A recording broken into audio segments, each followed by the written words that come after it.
Doctor Soraco, buen día. ¿Qué tal? Buen día, Andrés. ¿Cómo estás? Un saludo a quienes te acompañan. Bien, bien, doctor. Buen día, doctor. Buen día. Bueno, ¿cómo leemos, por ejemplo, ayer cuando estábamos azorados con arriba de 4 gramos de alcohol en sangre, doctor?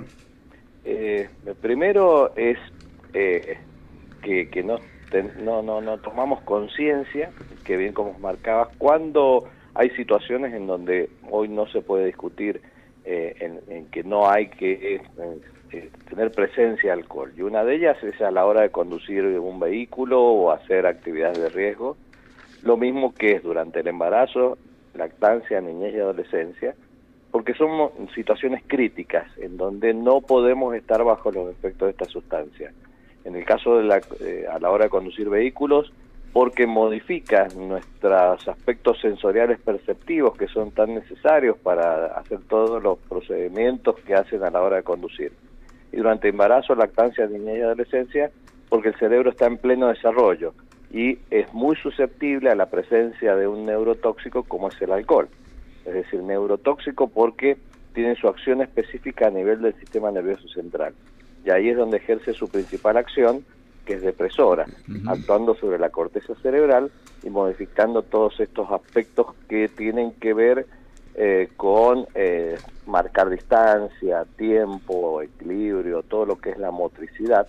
Y ahí es donde tenemos que entender, es decir, la sociedad cada vez lo va dejando pasar más, y bueno, no pasa nada, y esto hace que haya una baja percepción de riesgo. Por eso tenemos que volver a construir con mensajes claros de que la tolerancia social que tenemos que tener debe tender a cero. Es decir, la sociedad no puede permitir más que suceda este tipo de situaciones. Doctor, y en general, ¿a una misma cantidad de alcohol impacta distinto en un cuerpo que en otro? ¿De qué depende eso? Sí, toda sustancia química va a actuar, depende del sustrato, de manera distinta por aspectos, primero biológicos de cada persona, depende de la edad, el peso y otros aspectos, pero también una situación que se da en las sustancias psicoactivas, que es la tolerancia. La tolerancia es una adaptación que tiene el organismo a esta exposición cotidiana de la sustancia. Esto pasa también con distintos fármacos, que por ahí el que tomo para la presión u otro tipo de medicación veo que ya no hace efecto y el médico tiene que aumentar la dosis o modificar el medicamento. Con el caso específico del alcohol sucede lo mismo, va existiendo esta adaptación donde el organismo optimiza el metabolismo y otros aspectos, hipertrofia, aumenta el tamaño del hígado y se adapta a poder ir metabolizando mejor al alcohol y poder aceptar o tolerar físicamente mayores dosis para lograr el mismo efecto. Está bien. Doctor, ¿cómo, a ver, con 4 gramos de alcohol en sangre, ¿no estaría inconsciente ya? ¿Cuál es el límite en que habitualmente una persona, cae? Y esto tiene que ver con esta situación de la tolerancia física. ¿Qué hace?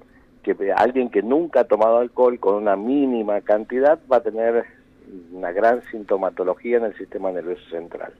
Cuando alguien desde corta edades viene entrenando su organismo, adaptándolo para ese trabajo, hace que se adapte y pueda tener las actividades mínimas sin que sean tan marcadas o que no lo sienta la persona. Eso no quita que estén totalmente alteradas las situaciones a la hora de conducir, como es la distancia y demás momentos. Esto se ve con otras sustancias que vemos situaciones que decimos cómo puede ser que esté haciendo esta actividad con esta dosis y que está relacionado. En definitiva, lo que tenemos que ver es que esto nos está dando un diagnóstico. El primer diagnóstico, que donde vamos a hacer controles, vemos que se ha hecho habitual la presencia de esta sustancia, que muchas veces se incurre a ella para mitigar parte de la sintomatología. Si me siento mal, si me siento depresivo o con gran ansiedad o con complicaciones que no puedo manejar, noto que cuando tomo esa sustancia, el caso del alcohol u otras, me hace sentir bien. Y esto hace que puedo seguir yendo para adelante, pero ojo, con todas las circunstancias que van asociadas.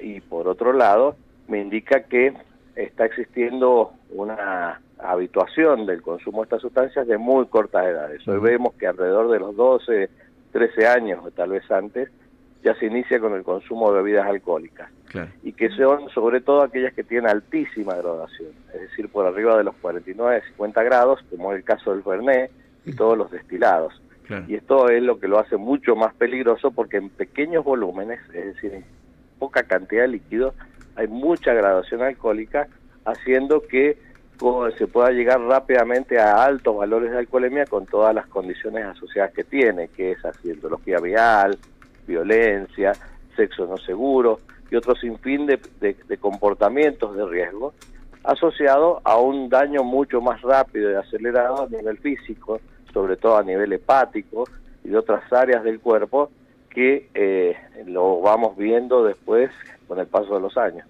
Uh-huh. Ayer escuchaba algunas cuestiones y me interesa mucho escucharla de su explicación.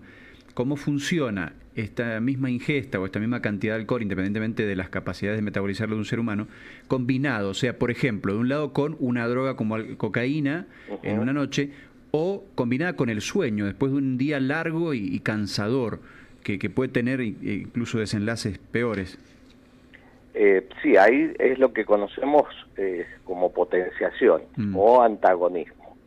Hay algunas sustancias que contrarrestan parte de esta sintomatología. Por ejemplo, cuando todo el cuadro depresivo que me produce a nivel de la corteza cerebral, es decir, inhibe nuestra corteza cerebral, pero que inhibe a bajas dosis es lo inhibitorio.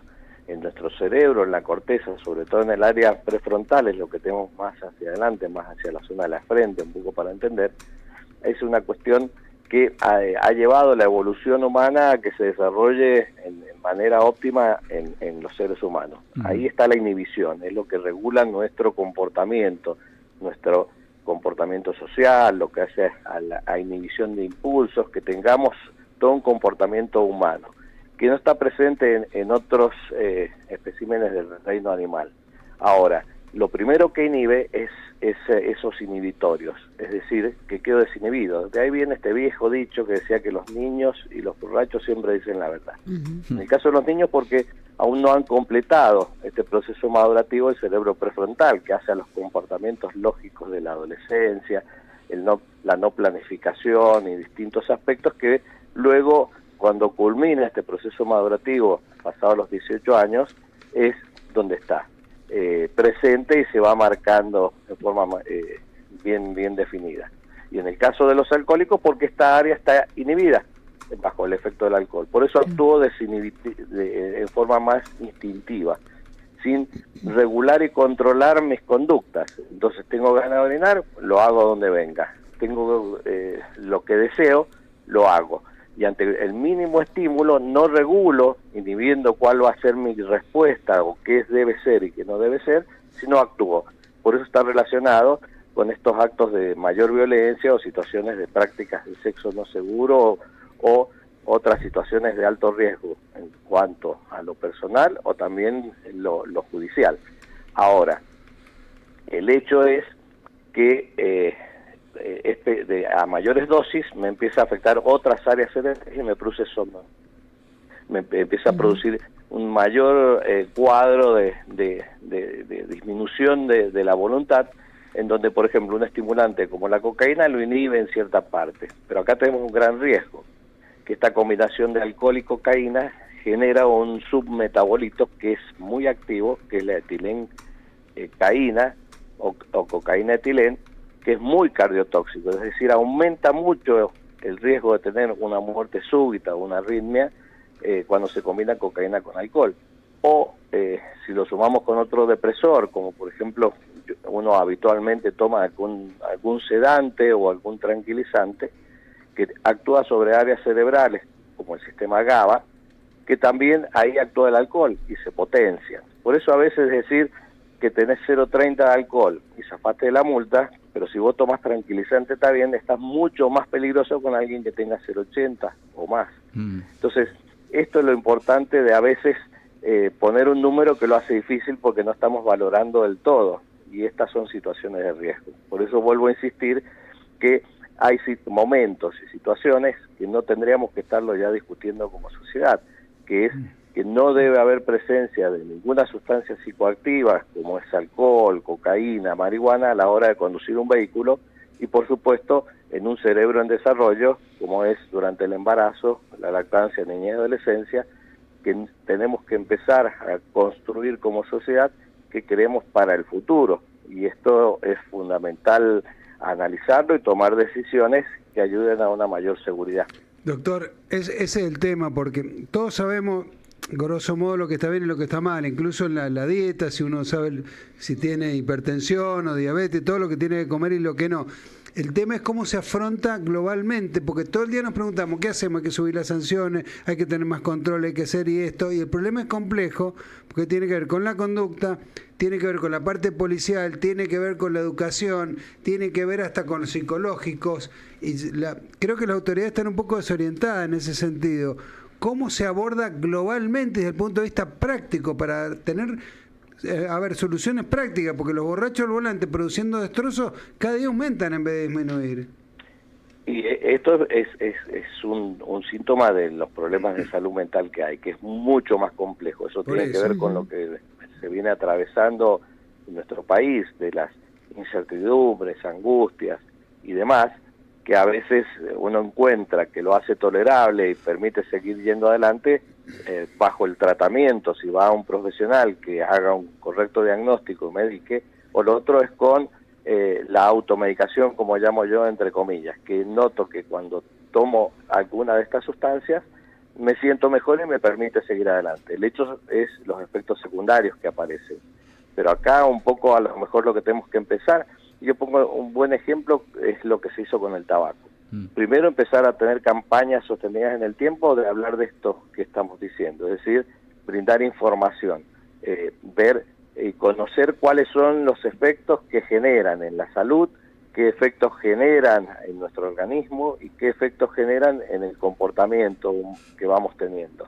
Una vez que logramos generar esto y reconocer a qué nos estamos sometiendo, lo segundo es empezar a generar estos espacios libres como los espacios libres de humo de tabaco, que se haga más difícil hacer ciertas actividades de riesgo bajo el efecto de las sustancias. Y esto también es importante tenerlo en cuenta, donde ahí sí va a tener efectividad el control, porque es para reforzar a aquellos que vemos que están con un problema. Y finalmente poder abordar a estos sujetos que encontramos que pese a la información y los controles aún siguen persistiendo. Ahí ya estamos hablando de que existe un consumo problemático y donde tenemos que abordarlo y brindar la posibilidad, que no alcanza con la mera sanción, sino que a lo mejor tendríamos que ver que parte de la devolución de ese daño que ha ocasionado es iniciar un tratamiento que apunte a poder cesar este tipo de consumos. Si no, esto es una rueda sin fin. Consume, el día que lo pescan tiene una sanción, claro, y va a seguir consumiendo porque no abordamos ninguno de estos aspectos en forma integral. Entonces, a lo mejor duele, pero se paga la multa y seguimos con nuestros hábitos porque no corregimos el problema. Claro. Ahora, si yo veo la sanción y aparte el juez ordena que tiene que cumplir un tratamiento y hacer un seguimiento para poder dar realmente una solución, y ahí sí vemos que nos involucramos porque estamos trabajando todos para tener una sociedad mejor. Está bien. Doctor, como siempre, muy reconocido por los datos técnicos y lo continuamos, porque este es un tema permanentemente en desarrollo, así que lo vamos a seguir molestando. Sí, claro que sí, y si no lo abordamos seriamente va a ir en crecimiento como lo viene haciendo. Totalmente. Doctor, buen día. Gracias, un abrazo, doctor. buen día. Buen día. Hasta luego.